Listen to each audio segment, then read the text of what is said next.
passé dans la capitale congolaise. Bonjour et merci de nous rejoindre pour ces bulletins d'information et de l'actualité. Lutte contre virus Ebola. Bundibuglio, le chef de l'État sud-africain, clôture ce vendredi son séjour à Kinshasa, capitale de la République démocratique du Congo. Cyril Ramaphosa a eu un tête-à-tête avec son homologue Félix-Antoine Tshisekedi. C'est la riposte contre ce virus qui a déjà à son actif une centaine de morts. Face à la presse, le chef de l'État sud-africain a annoncé la possibilité d'avoir un vaccin d'ici la fin de l'année. On écoute tour à tour Félix-Antoine Tshisekedi et Cyril Ramaphosa. La République démocratique du Congo a mobilisé une enveloppe exceptionnelle de 50 millions de dollars américains destinée au renforcement de la riposte nationale. Ces ressources soutiennent notamment le déploiement des équipes médicales, le renforcement des laboratoires, l'acquisition d'intrants médicaux, la surveillance au point d'entrée, la prise en charge des patients, la protection du personnel de santé, le suivi des contacts et la sensibilisation communautaire. Cette mobilisation traduit la volonté de l'État congolais d'assumer pleinement ses responsabilités dans la protection de la santé publique et la préservation de la vie de nos populations. Monsieur le Président, cette épidémie rappelle que la sécurité sanitaire est désormais indissociable des enjeux de paix, de stabilité et de sécurité humaine. Dans les zones affectées par les conflits armés, l'insécurité fragilise la prévention, l'accès aux soins, la surveillance épidémiologique et la réponse rapide aux urgences de santé publique. Le fait que la République démocratique du Congo et la République d'Ouganda soient simultanément confrontées à cette menace confirme que les risques sanitaires ignorent les frontières et appellent une réponse régionale coordonnée, solidaire et fondée sur la responsabilité partagée. Si les centres de traitement, nous sommes encouragés par ces résultats, comme le docteur Kassiel a dit, que les progrès dans le domaine de la médecine vont donner des résultats importants et vont améliorer les résultats du traitement de la maladie. Nous pourrons donc être à mesure que nous travaillons dur pour parvenir à développer un vaccin contre cette souche d'Ebola d'ici la fin de cette année. Nous gardons bon espoir que nous allons pouvoir endiguer ce virus et qu'il ne pourra plus causer du tort à aucun point de ce continent et même à travers le monde. Cyril Ramaphosa, le président sud-africain. De la diplomatie, on va parler politique. Lors de son discours du 30 juin 2026, le chef de l'État s'est exprimé sur les débats autour du changement ou pas de la loi fondamentale. Félix-Antoine Tshisekedi a rassuré que les réflexions ne se dérouleront pas dans la précipitation, mais pour la coalition C64, il s'agit là d'un simple point de vue du président de la République.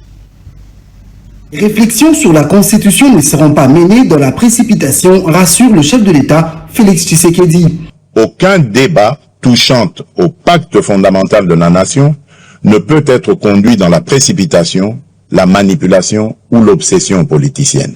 Mais ces assurances du président de la République ne rassurent pas. La C64, la marche du 8 juillet aura bel et bien lieu. Maintenant, vous dites que le chef de l'État a pris parole pour dire ce que vous venez de dire.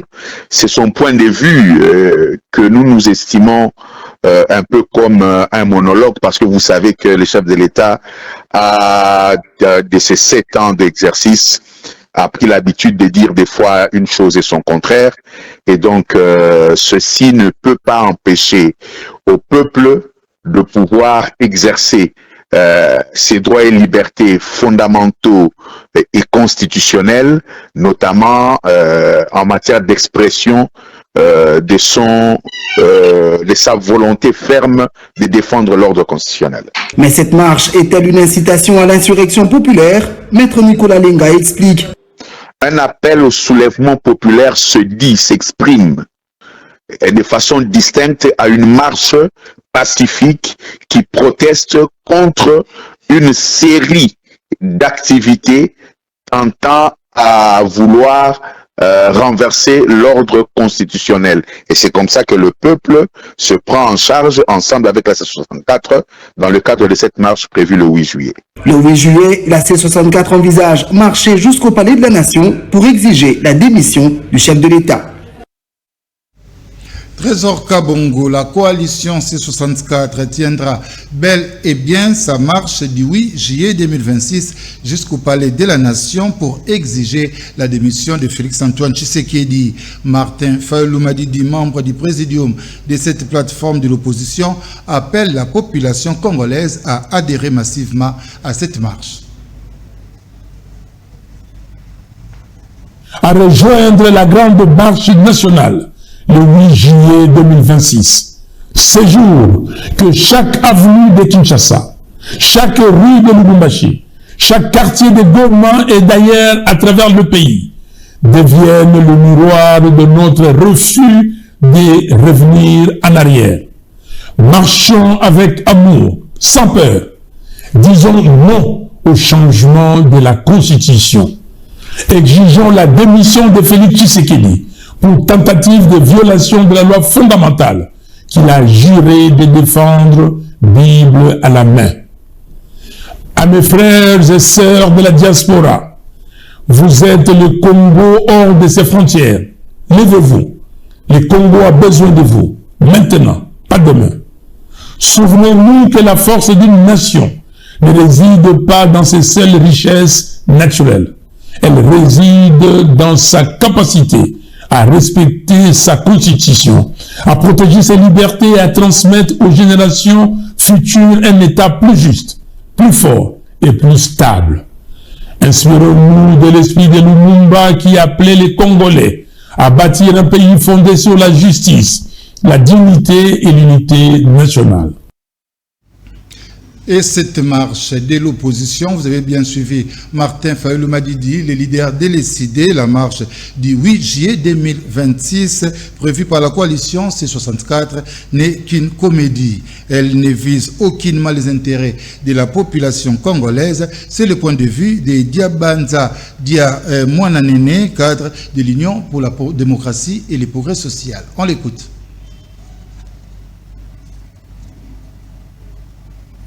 De la comédie et du théâtre, ils ont voulu faire croire à tout le monde qu'il y avait de morts. Il y a de ceux-là qui ont même extrapolé jusqu'à 100 morts, 10, puis après 2, 1, et à la fin, nous avons fini par comprendre qu'il n'y avait aucun mort.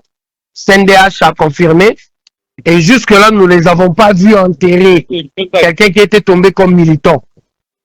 Et je crois, après cette comédie, ils sont dans la logique de continuer avec leur comédie, parce que pour eux, il faut nécessairement faire croire à la communauté nationale et internationale qu'il y a réellement une frange de la population qui est contre la modification de la Constitution, libre à eux. Mais ce qui nous étonne aussi, dans le contexte Ebola, ils étaient dans l'obligation en premier lieu de regarder l'intérêt du Congolais. Mais comme l'intérêt du Congolais le préoccupe peu, nous comprenons la raison pour laquelle ils sont en train de maintenir leur position. Donc nous nous disons quelque part que Kinshasa doit être concerné. Une autre comédie, une seconde fois, comme ils veulent réellement faire croire à l'opinion internationale qu'il y a une frange de la population qui est avec eux, c'est tout à fait normal qu'ils doivent continuer avec leur bêtise. Diabanza Mwananene est cadre de l'Union pour la démocratie et le progrès social. Les prêtres de l'archidiocèse de Kananga se retournent contre la SENCO. Dans un communiqué, les clergés du Kasaï central se désolidarisent de la position de la conférence épiscopale nationale du Congo sur leur opposition au changement de la constitution. Les abbés et prêtres de Kananga soutiennent une éventuelle révision constitutionnelle et réaffirment leur soutien au président Félix-Antoine Tshisekedi. Pour les clergés de Kananga, la position de la SENCO n'est ni un décret ni un arrêté. Il n'empêche à rien un possible plutôt changement de la Constitution. La SENCO a le droit de parler, disent-ils, mais son message ne vaut pas injonction. Joseph Kabila Kabange et Corneille Nangaa seraient favorables à une prise du pouvoir à Kinshasa. La révélation est du rapport du groupe d'experts des Nations Unies sur la République démocratique du Congo. Selon les experts, le président honoraire a fait plusieurs déplacements dans des zones contrôlées par l'AFC M23 depuis mai 2025. Albertine Mbouy. Un nouveau rapport du groupe d'experts des Nations Unies affirme que l'ancien président Joseph Kabila s'est rendu à plusieurs reprises depuis mai 2025 dans des territoires contrôlés par l'AFC M23 où il aurait rencontré des responsables de haut rang du mouvement. Le document indique également que la plateforme Sauvons la RDC aurait lancé un appel à la mobilisation populaire dont les objectifs ont été jugés convergents avec ceux de l'AFC M23. Les experts estiment aussi que ces apparitions publiques auraient renforcé le discours présentant la crise dans l'Est de la RDC comme un conflit essentiellement interne, minimisant ainsi, selon eux, les accusations visant le Rwanda. Le rapport invoque par ailleurs le rôle croissant de Moïse Nyarugabo au sein de la plateforme Sauvons la RDC et fait état de divergences stratégiques entre Joseph Kabila. Corneille Nangaa est une partie du commandement militaire du M23 sur les objectifs de l'Alliance reviennent des conclusions du groupe d'experts des Nations Unies. Les personnes citées... Albertine Mbouyi, sachez que RDC Rwanda, ouverture jeudi 2 juillet 2026 de la frontière dite de la Corniche, grande barrière entre les villes de Goma et Gisenyi. La décision intervient après plus d'une semaine sans signalement de nouveaux cas actifs de la maladie à virus Ebola. La reprise du trafic est favorablement accueillie par les populations des deux villes qui vivent des échanges fortement ralentis ces derniers jours à la suite des restrictions sanitaires. Ces postes frontaliers étaient fermés depuis la matinée du dimanche 17 mai 2026. Et c'est officiel.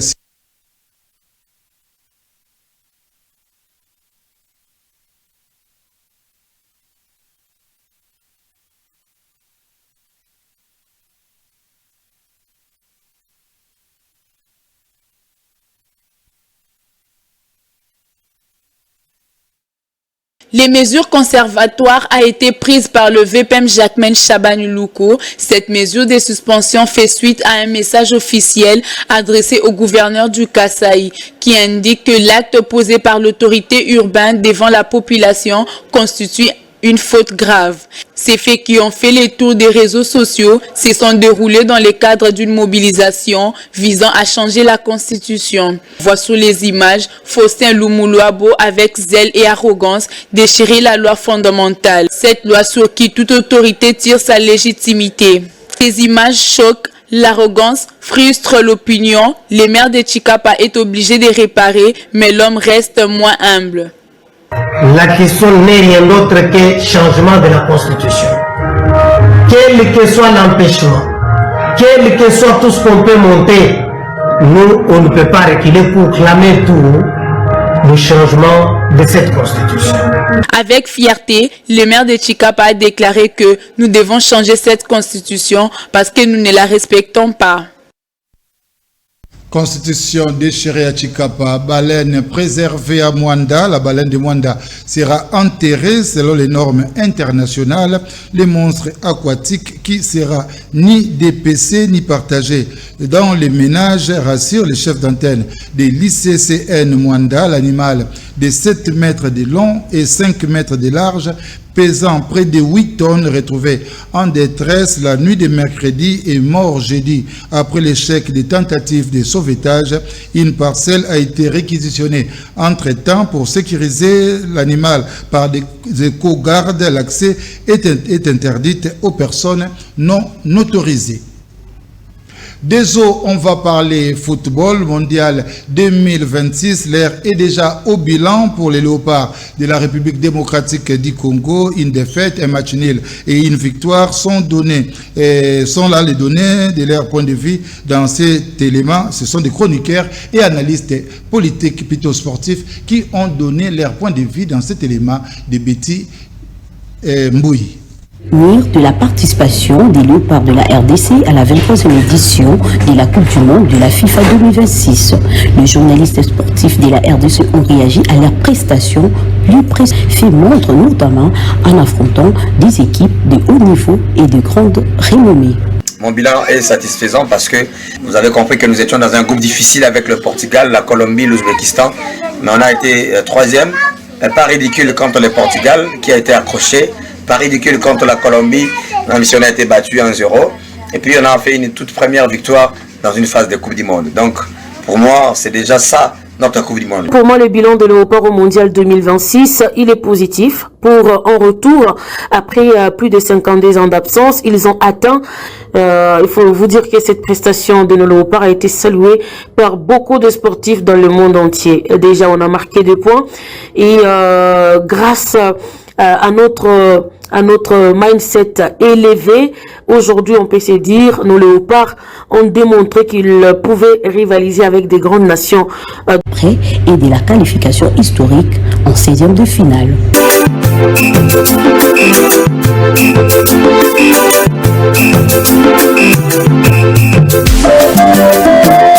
Aux amoureux du ballon rond qu'ils ont une place parmi les grandes nations du football mondial, malgré leur élimination face à l'Angleterre en 16e de finale de la Coupe du Monde, États-Unis, Canada, Mexique 2026. Le petit bilan d'Albertine Mbouyi qui a joint également des chroniqueurs sportifs pour analyser la situation des Léopards de la République démocratique du Congo. Et c'est bref, avant de finir, après une participation héroïque au mondial, gagner la CAN et les prochains défis des Léopards de la République démocratique du Congo. Ambition clairement affichée par les ministres congolais des sports au lendemain de l'élimination de la sélection congolaise à la Coupe du Monde 2026. Didier Bidimbu révèle que le chef de l'État va décorer les Léopards vers le mois de septembre pour ce qu'ils ont eu à accomplir.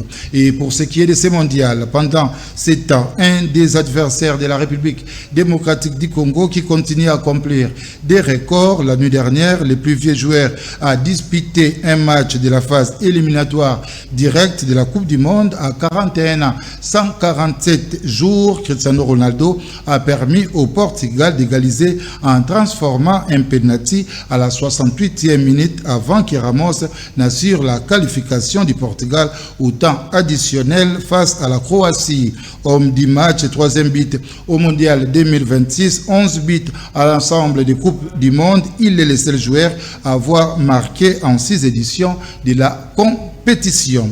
Osé Dokolo était à la régie finale, Léon Mouemeri à la réalisation, coordination rédactionnelle des Trésors Kabongo au nom de la grande équipe de rédaction d'Antenne A, Christian Banzola Mangala Makoso, vous dit merci.